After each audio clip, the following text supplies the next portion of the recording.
Hello, I'm Hannah Fry, I'm Michael Stevens. and this is The Rest is Science. We're talking smell today, Michael.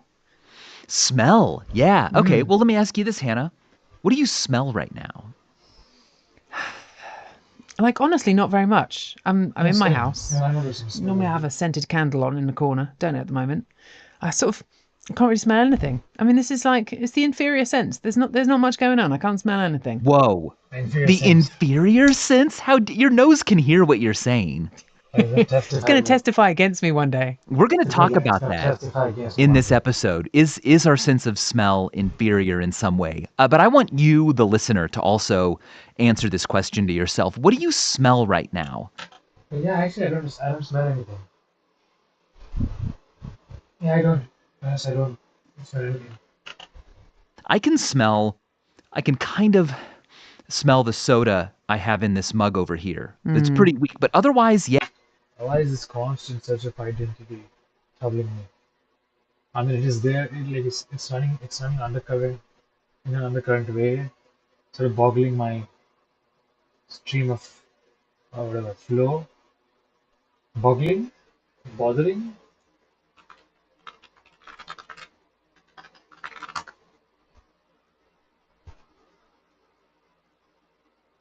It's not boggling. Bothering, perhaps. Yeah, I don't know. Bothering. Yeah, it's a pretty odor neutral environment that I'm in. I think we live in very odor neutral environments, or we think we do.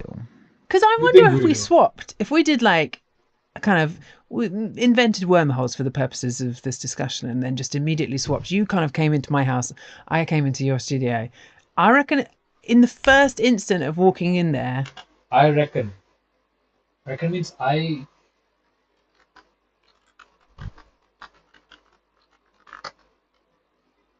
reckon. Reconciliation is that real? That's of course I stand consider of the opinion. He reckons that Darwin should pull off. He, he opinionates, perhaps. I don't know. Opinionates is not at all a word. In informal setting, it's perhaps I consider. I don't know. Yeah, I think I reckon. neither of us would think that it smelled of nothing. I mean, I like to imagine that you think that mine smells of roses and beautiful perfume. Oh, what did you say? I mean, I like to imagine that you think that mine I smells like to imagine. That's a good of one. roses and beautiful perfume and like window cleaner and like fabric softener and all of the lovely smells. Yeah, and it probably would, right? It would smell like something. It would not smell like the nothing it smells to you. My favorite game to play is to go on a vacation and then come back and stop before I go into my house and just prepare myself to smell myself. I can smell what my house smells like to guests because I've been gone for weeks. And for like a half a minute, I'm going to be able to smell what they smell. That's a really fun idea. You got to do it. I also have a game that I play when I go on holiday, which is if it's going to be a really nice holiday, I will buy a particular scented candle and I will light it when I'm on that holiday. So this on my honeymoon, for example. And then in the future, whenever I want to feel like I'm back there. So I have like 4 or 5 different scents that's like put on that candle, I'm transported back to that place. That's brilliant. You know, there was an artist who created necklaces that contained a little ampule of a very unique smelling compound. And if something ever happened in your life that you wanted to remember forever, you could break the ampule and have this new scent that would be tagged to that memory for the rest of your life. Oh, that's a fantastic idea. Well, hold on a second, right? If the inside of your house smells like something to everybody else and to you for the first few moments when you arrive back from holiday, I wonder what else is constantly around you that also has a smell that you can't smell. Yeah, what does the So smells inside like. of your nose Nose smell smell like? Of course. I don't know how to think about it. How do I go about that? To think like the engineer who designs payment systems that just work. Sign up for this free I don't know, man. It's pretty interesting video. This episode is brought to you by Cancer Research UK. And I'm supposed to watch this on a different channel. Wait, let me just switch my channel because I'm supposed to watch it here. so I can get more of those. Words can hurt. All of us reps. have been hurt by words that we've heard that were spoken. Hello, I'm Hannah Fry. I'm Michael Stevens. And this is... Shut up. One of the main reasons why I sort of clicked on this video is because of the fact that they've got a very beautiful thumbnail for this video. Let me show you the thumbnail first. The thumbnail is really beautiful for this video. Firstly, I've never really known about the channel as to like Vsauce teaming up for something new. I really didn't know about this. But then, see, look at all those thumbnails and look at this thumbnail. You see a difference? There's something artistic about it that sort of makes me feel like I want to click that video. Like I would not want to click any of these videos. I see two people and nothing much than that. But I see this video and I see there's something abstract that they're going to talk about or something like that. It sort of makes me click that video, because in every other video there's just two people popped up and it's sort of like just another, perhaps it will give you an impression of just another podcast and stuff like that. So yeah, that's partly the reason why I didn't bother to look much for their more content, or rather just focus on the video that I really like the thumbnail of. Back to the video. This question to yourself: very odor neutral environments, or kind of, you think that mine's... How smells? I will... to Earth 100. This episode is brought to you by Cancer Research UK. Dinosaurs walked the Earth 180 million years ago. But did you know cancer was part of their story too? Scientists have found tumors. It's maybe because the sponsor is cancer related something, or they're like trying to take diversion. They're trying to like get into the concept of smell via cancer. I don't know. We'll see. In ancient fossils. Well, that is a part of the reason why cancer is a big part of our story, right? It's the other side of evolution. It's the most complex disease that we face. There are more than 200 types of cancer in total, each with Yeah, so it's basically a promotion of their sponsor. Distinct characteristics, challenges, and mysteries. And that complexity demands scale. Cancer Research UK is the world's largest charitable funder of cancer research, with more than 4,000 scientists, doctors, and nurses working across more than 20 countries in the search for answers, and then sharing their discoveries beyond borders. And the impact of this collaboration is clear, because over the last 50 years, the charity's pioneering people who are their research, breakthrough, rest is science. Which is still quite... Oh, so that part is basically going to be played in every video. Because that's what I was wondering. Because the format is like this, where two people are like sort of speaking on an online interface, and not like a physical, So they just shot the sponsorship part, and then they're going to move on with the video like this. Popular. The fact that smell is the inferior sense. Should we start there? Yeah, give me your case.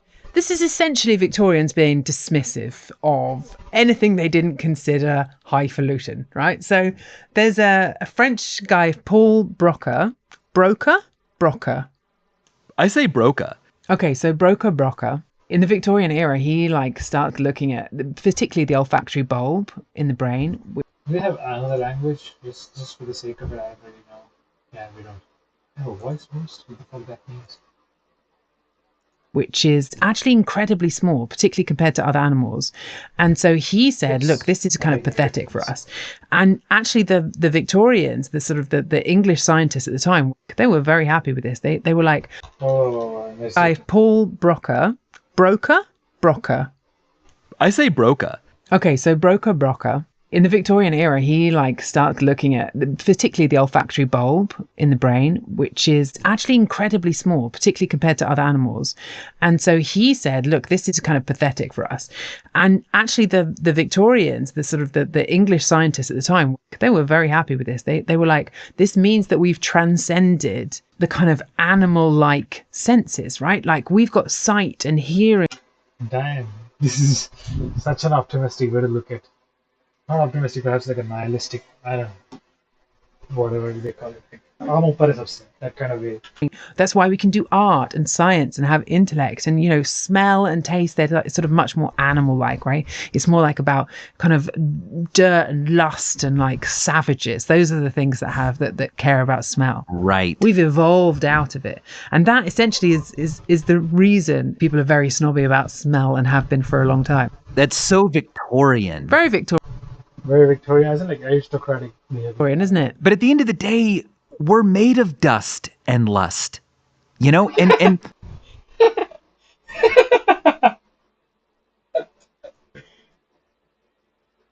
That's a beautiful line. We're made of lust and dust. Maybe, damn, that's a good line, bro. I'm gonna use it. Shit.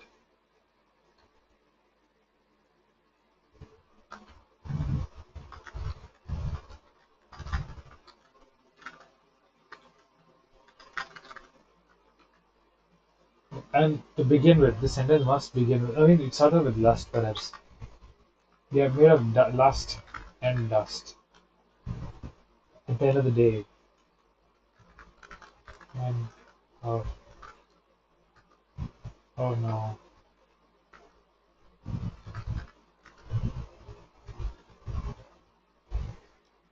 We're all made of. We're all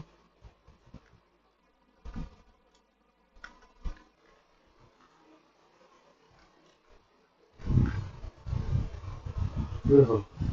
pretend I like end of the this day, we're made of dust and lust. You know, and pretending that we aren't is like the classic predicament of our modern age, Hannah. Predicament. Predicament, why? Predicament बोल दिया भाई ने man. Sorry, I can't. I've heard this word a lot of times, but I've never like really used it in a conversation. Let's see what it means. Predicament, a difficult, unpleasant situation. How do you the club's financial predicament? Let's look at a couple of more examples. Using sentence. I found myself in a predicament. That's actually a good word to use in the situation that I was explaining to sir. What was I using sort of in a juxtaposition? I was juxtaposed. No, I was actually a predicament. I was in a big predicament. It's a what was the quotation? Conundrum. Conundrum versus predicament. Let's see.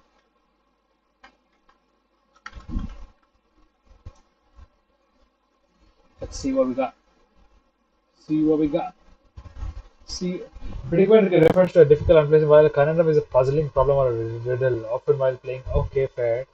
Unpleasant situation, predicament. Unpleasant, predict. Pleasant, predict. Fair enough. I'll remember it. I'll try to remember it.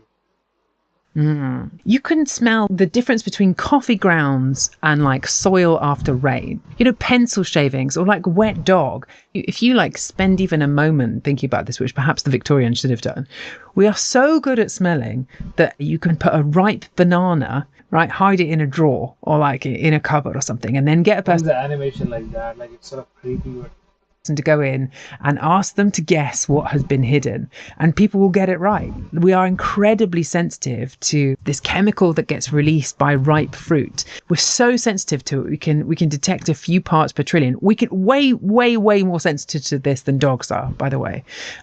what? Dogs don't really care about ripe bananas. Humans hone in on it. Absolutely want to. Hone in on it. Hone in on it. Just hone in, bro. Just hone in.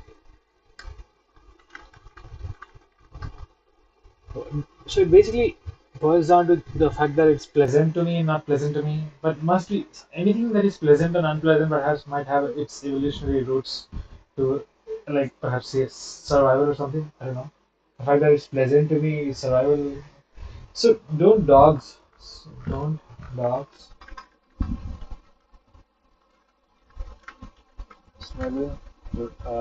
what do you call ripe bananas?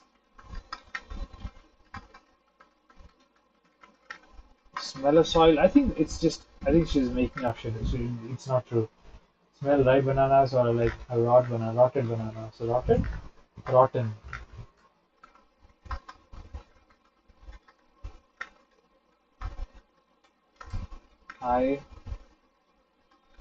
Highly doubt that.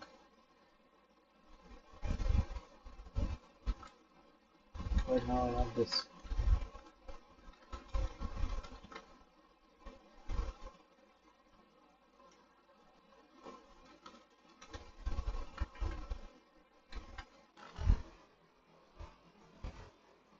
No.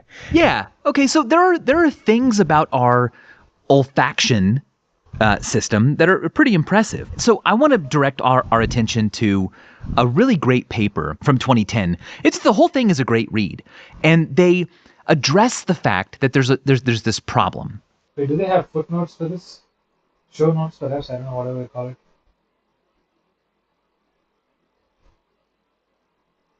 And hell, they don't have it.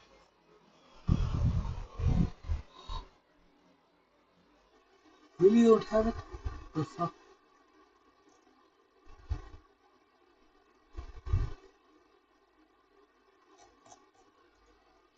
In the way we think about smell, we think that, oh, dogs are great at smelling and like cats are really good, but humans are bad.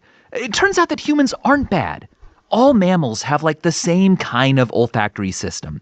Humans can differentiate seemingly trillions of different smells. Trillions. If you give them two smells and you say, are these different? They can tell down to tiny percent changes that it's different.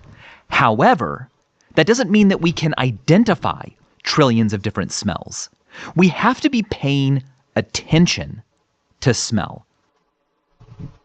Meditation, guys. Jiddu Krishnamurti. We can tell the difference between spearmint, the smell of spearmint, right, and then caraway, right? If you can imagine how distinctive those two are. Those are actually, when you look at the molecular structure of those two, that the molecules that give them their distinctive flavors, they're actually totally identical to one another. It's just that one is the mirror flip of the other. So essentially, it's effectively like being able to tell the difference between a left and a right-handed glove, you know? That's essentially how good we are. Have you ever smelled? We're good. We're that good. I mean, I don't really fucking. Okay, let's just do one thing. This is a coffee. Let me open it up and just put it here. Let's see if I can smell the difference. Okay, let's just pay attention.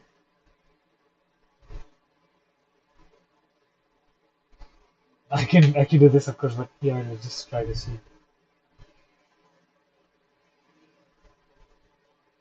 Okay, I don't want the coffee to lose its aroma, but yeah, I can't. Spoiler alert, I can't. Ethyl mercaptan? No. You Actually, how good we are. have you ever smelled ethyl mercaptan? No. You have Thankfully not. if you've ever smelled a gas leak. Because propane, natural gas, these things are odorless. But that's dangerous. If there's a leak, no one can tell unless they've got special instruments. So they add a chemical called ethyl mercaptan to propane, natural gas, the stuff that comes out of your stove, your gas stove. That stuff doesn't normally smell. So when you smell it, Wait, I want to just think about it for like a moment. That does whatever that he's talking about. Is it the same thing that comes out in our Indian household as well, or is it different in US and different in India? We'll see that a little later. when you think you're smelling gas, you're smelling the odorant that's added so that we can detect it. And I want to give you a little side story. When I was a kid, a truckload of ethyl mercaptan crashed near Odorant. I think it was odorant boy. my house, and it smelled like there was a gas leak, but actually it was just the odorant. And every day on the school bus, we would drive through this area where you could smell that odorant, and the kids would all go, "Oh, don't light a match, it's gas." And I'd be like, actually, that's the ethyl mercaptan odorant that's added. And then it became, well, I became Fucking this guy was a Sheldon. He's a legit Oh my god, he was Sheldon on this while. became the odorant boy. Like, they just mocked me. Whenever we smelled it, they'd go, oh, Michael, is that actually gas or is it deodorant? Oh, look at me, I'm Michael. And I've never forgotten that. I like to imagine that a young Michael Stevens was just exactly the same as you are now, just smaller. Just literally identical, just a slightly smaller version. Yeah, just imagine this head with this beard, but on like a kid body. Exactly. Well, but I bring up Ethel Mercaptan This beard, of course. because we are really But I wonder why the beard. Never mind. sensitive to it. We can detect 0.009 parts per billion. That's the equivalent of like 3 drops in an Olympic-sized swimming pool. Okay, you could put 3 drops in. An Olympic pool is big. I could do that to one pool and not another, and you could tell me which pool had it and which one didn't. But this brings us back to where we started, Hannah. Attention. When you put this odorant, the ethyl mercaptan, in gas, you don't put in 0.009 parts per billion. You put in 0.5 parts per million. That's 57,000 times more than we need to detect. Why? Because even though we can detect small trace amounts, it doesn't get our attention. We have to be slapped in the nose by a smell to notice it. Like, we can listen, but we only pay attention if it's screaming. That point. We can listen but only pay attention. It's screaming. That's actually a very, I don't know, just, it's a good line. We can listen.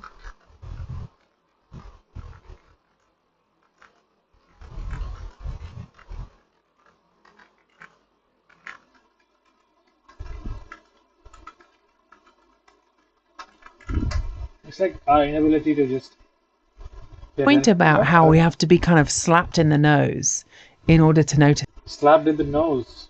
it. That's not true Whoa, really? of other creatures. So there's this story about in the 1930s in Texas, they were building these gas pipelines across country, right? These huge, long pipes that would.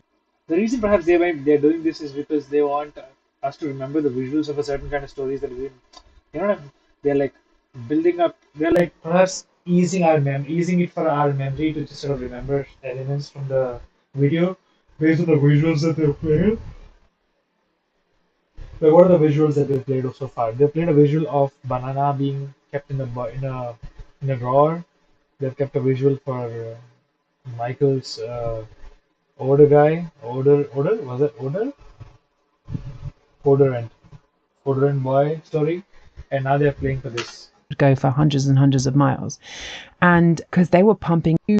1930s in Texas, they were building these gas pipelines across country, right? These huge, long pipes that would go for hundreds and hundreds of miles. And because they were pumping in natural gas, it had ethyl mercaptan added to it. And what they noticed was that every now and then there would be these turkey vultures that would circle above the pipes.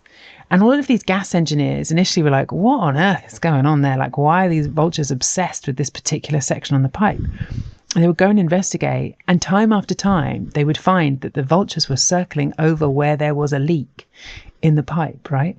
And so it kind of became like folklore, if you like, among gas engineers in this particular area, that you look out for vultures and that would tell you where a leak was.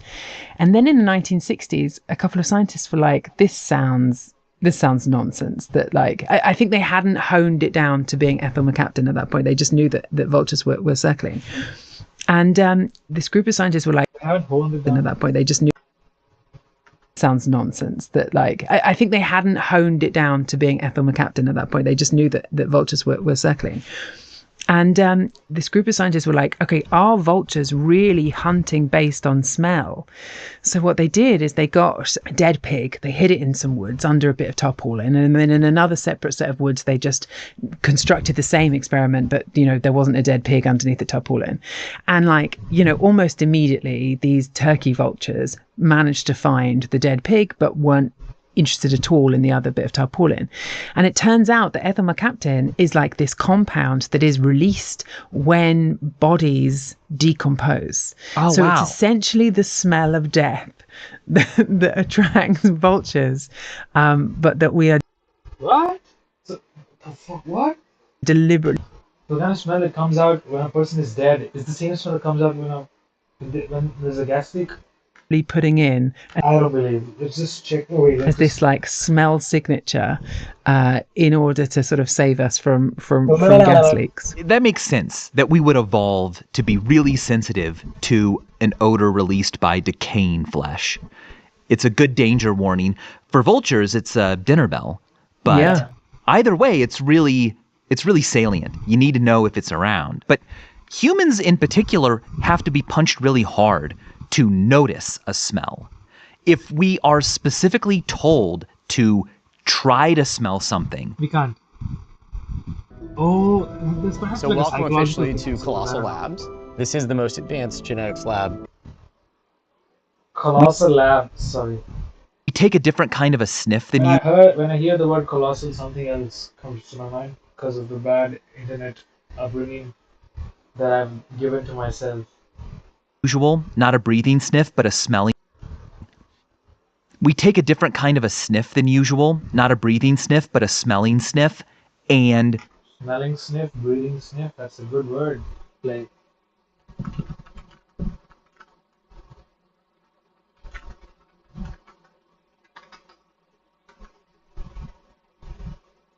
then we can detect something. But if we're just normally breathing, there needs to be a lot of odorant around for us to notice it. And there are a couple of really fascinating consequences of this. And they all point to why we think smell is such an inferior sense. The second thing, though, is what I found the most fascinating, which is that it's also related to attention, and it's One good thing, one sort of realization I've had is basically, if you have two Instagram accounts and the other one is just for like very private, don't let your girlfriend be in that account. Like keep only platonic friends, like deep platonic friends perhaps, for that account, and nobody more mess with that. It's the fact that humans have remarkably bad olfactory coordinate systems in our brains. We can find bananas, but we can't find a lot of stuff the way other animals can. When a room smells, the room smells. We don't think, oh man, that area of the room is smelly. The way that we would with sight or sound. If I'm in a room and there's a sound, I'm like, ugh. The workers on the roof are loud, or the refrigerator is loud. It's really, in my awareness, in a spatial location. Same with a light, the source of a light. It's very much about a point in space where the light is coming from. But smells are just present. We don't have binocular smell like we do binocular sight. Even though we have two nostrils, we don't do a good job of going, oh, yep, okay, let me go right to where the source of the smell is. It's just a stinky place.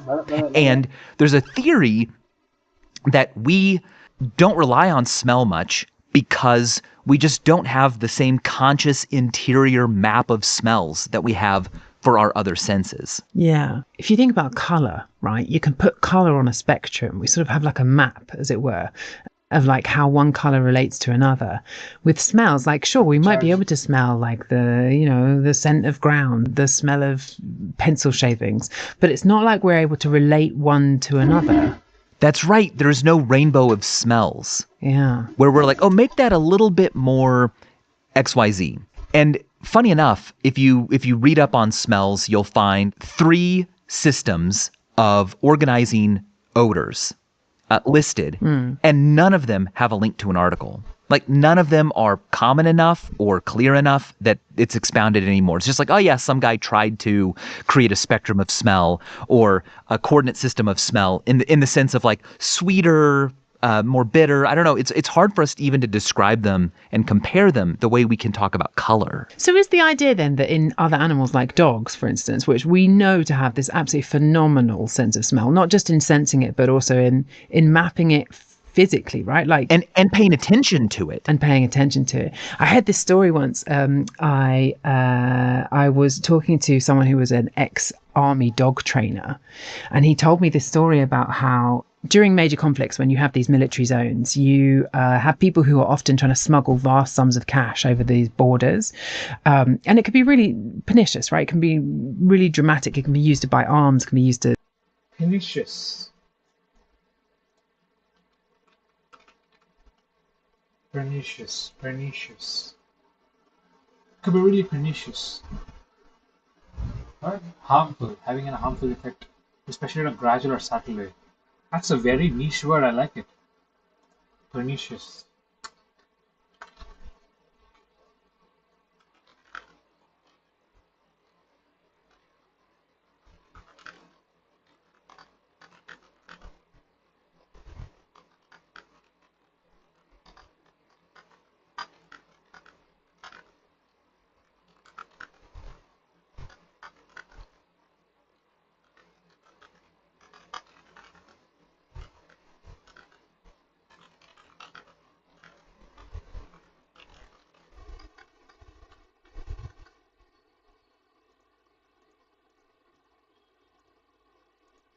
bribe people, all that kind of thing. So of course the military want to try and stop these like big chunks of cash getting smuggled.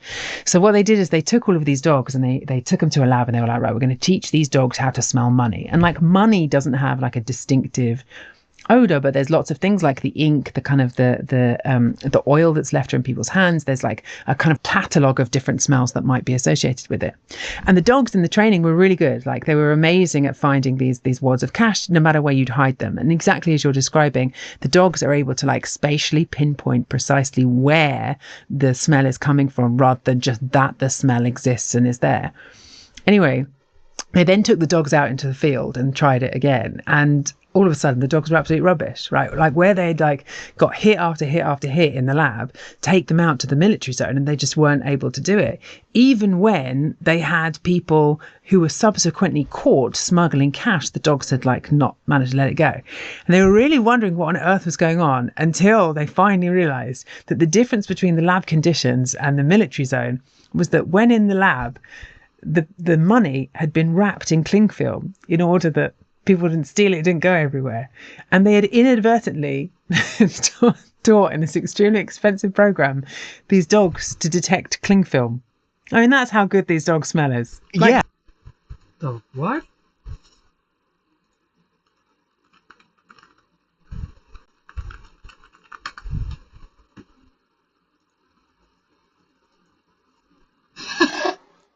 So they're also trained to recognize cling film and not the money. Does cling film really have that strong a scent? No, I think money and cling film, I couldn't smell the difference, but research has shown that we can. We just choose not to. Just choose not to. Yeah, and we just don't sniff enough. That's humans' problem, Hannah.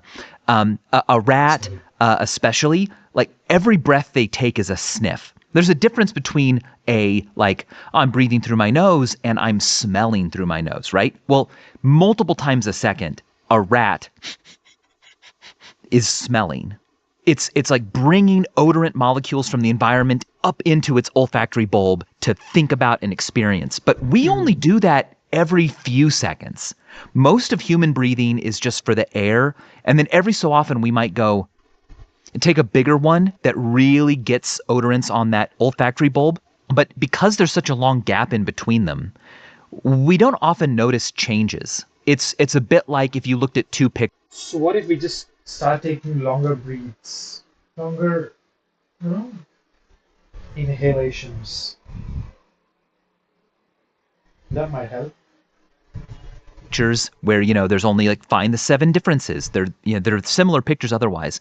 If you look at one and then you don't look at the other one until a week later, you're not going to do a very good job. If you look at them simultaneously, it becomes easier.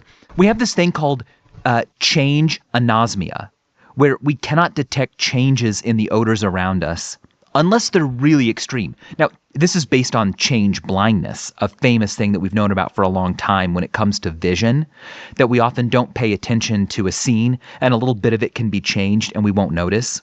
Mm-hmm. But for smells, we basically live in a constant state of change anosmia.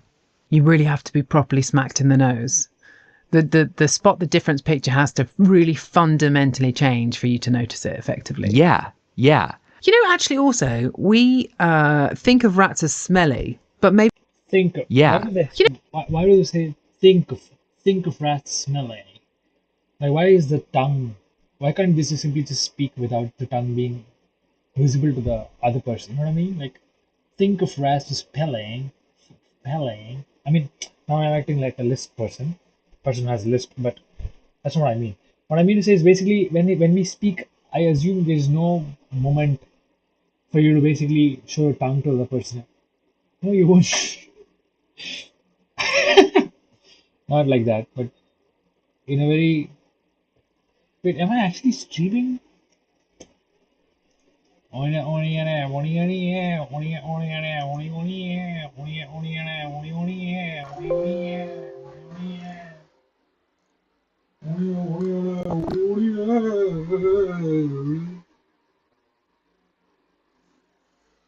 Well, I think I should just continue this video and perhaps understand that the video is very complete. you know, actually, also we think of rats as smelly, but rats. maybe we're sort of conflating the smell of rats with the smell of sewers. Do you reckon rats can smell sewers or smell themselves? Oh, I bet they can because they're so much more attentive to smells. Well, given that in London you're never more than 2 meters away from a rat, I'll just nip downstairs, see if I can find one and ask them during the break, shall I? I'll see if I can do that. What? Or never Well, given that in London you're more than 2 meters away from a rat, 2 meters away I'll just from a nip rat. downstairs, see if I can find one and ask them during the break, shall I? I'll see if I can do that. Seriously saying if I can ask a rat if they can do that. I'd love that as a pet. I don't know why. That I'm just not capable enough to having a pet per se. Maybe I should just get a pet. Relationships, at least I should just it's like a starting position to begin with. To be in a relationship and being responsible, perhaps. I should start off with a pet. I don't know. Let's just put that aside for a moment.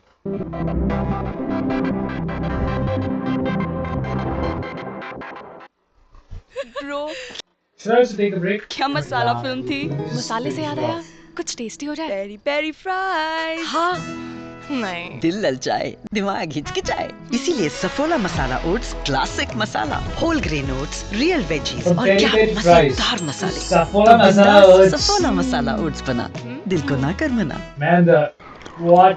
क्या फूक के यार बनाया भाई? How can you go down from peri peri fries to Saffola masala oats? Bhai, what are these ad filmmakers doing, bro? All right, welcome back. Hannah, what did the rats tell you? Yeah. Nothing. They ran away as Hannah, what did the What did rats the tell rats you? tell ya? nothing. They ran away as soon as I approached, which is, you know, one of the good things about being much, much larger than them. Right, and they One of the good things about being much. Sometimes I feel very honored and proud to be of this one size, so that I don't have to be dealing with a lot of microscopic, scary-looking microscopic organisms. Because the other day I was looking at a couple of images of the organisms that are very microscopic and they are found under like very minute conditions, perhaps like a bed bug or like a head bug or like a lot of beetles and a lot of other kinds of insects, or I should say insects. Man, they're so scary. Just to look at them, I was just so scared to look at them. And I felt so grateful of being this big of a size guy that I don't have to like sort of like practically deal with them.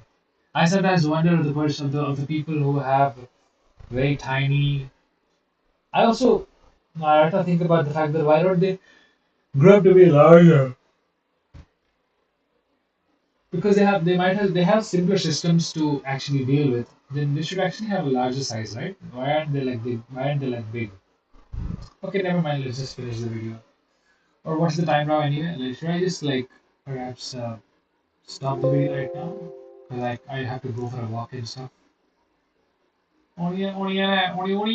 I think I'll just stop the video right now. I'll come back later, and yeah, we have a lot